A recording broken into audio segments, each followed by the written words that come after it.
ऐसा कहा जाता है कि शब्द सबसे शक्तिशाली हथियार हो सकते हैं। भले ही वे किसी को शारीरिक रूप से चोट ना पहुंचाएं, लेकिन वे भावनात्मक पीड़ा पहुंचा सकते हैं। शब्द हमें ताकत दे सकते हैं, लेकिन अगर हम बिना सोचे समझे बोलें तो वे हमें कमजोर भी कर सकते हैं। सही समय पर दयालु और बुद्धिमानी से बोलने से सफलता मिल सकती है, लेकिन निर्दयी या गलत समय पर बोलने से हमारा जीवन कठिन हो सकता है। इसीलिए मौन इतना महत्वपूर्ण है। मौन हमें अपने मन को शांत करने, अपनी भावनाओं पर विचार करने और खुद से और दूसरों से जुड़ने में मदद करता है। इसलिए आज मैं आपको हमारी शोर भरी दुनिया में मौन के महत्व के बारे में एक कहानी बताना चाहता हूँ।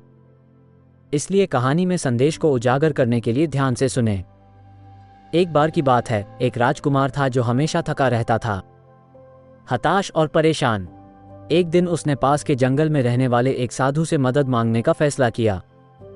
साधु से मिलते ही राजकुमार ने कहा, हे पूज्य महाराज, मेरा मन बहुत बेचैन है। हालांकि मेरे पास सब कुछ है, दौलत, शोहरत और सारी सुख सुविधाएं, लेकिन फिर भी मुझे मानसिक शांति नहीं है। कृपया मेरी मदद करें। इस बेचैन मन से छुटकारा पाने के लिए भिक्षु ने परेशान राजकुमार की ओर देखा और जवाब दिया, राजकुमार, सभी उत्तर आपके भीतर हैं, खोजे जाने की प्रतीक्षा कर रहे हैं। मैं आपका मार्गदर्शन कर सकता हूं, लेकिन आपको बिना किसी आपत्ति के मेरे निर्देशों का पालन करना होगा। राजकुमार सहमत हो गया और बोला, मैं कुछ भी करने को तैयार हूं। फिर भिक्षु ने अगले 21 दिनों के लिए एक योजना प्रस्तावित की। आप इस दौरान मेरे मठ में रहेंगे और एक साधारण व्यक्ति की तरह रहेंगे। आप अधिकांश समय मौन में बिताएंगे और दृढ़ संकल्प के साथ जितना संभव हो उतना कम बोलेंगे। राजकुमार ने चुनौती स्वीकार कर ली और मौन धारण कर लिया। पहले दिन उसे चुप रहना कठिन लगा क्योंकि उसे इसकी आदत नहीं थी। उसका मन बेचैन था, सवालों और विचारों के साथ। वो बात करना चाहता था, लेकिन उसने चुप रहने का प्रयास किया। किसी तरह उसने इसे पूरे दिन बनाया।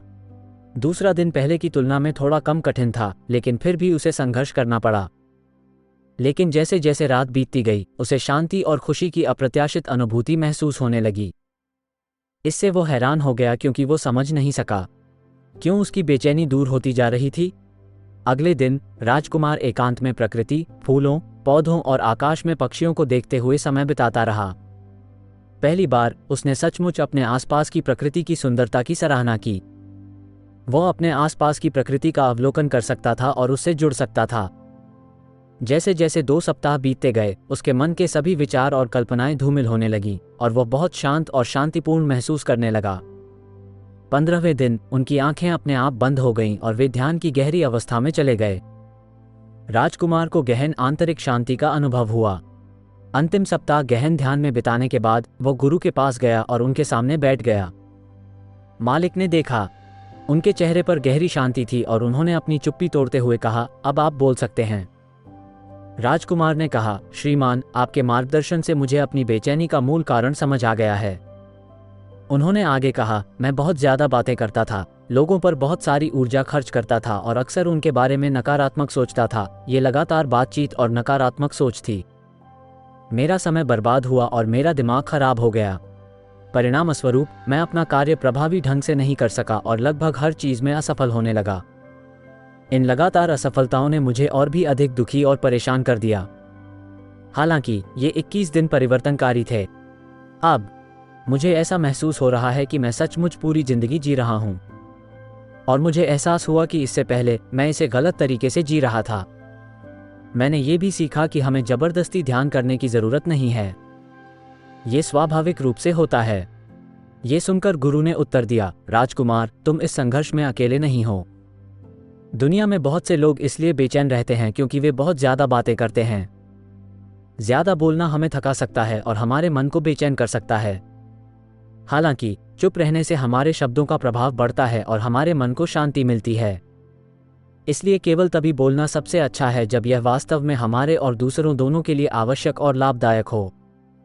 अगर हम अपने जीवन में देखें तो पाएंगे कि दुनिया में बहुत से लोग मानसिक अशांति से पीड़ित हैं और ज्यादा बातें करना भी दिमाग खराब होने का एक मुख्य कारण है।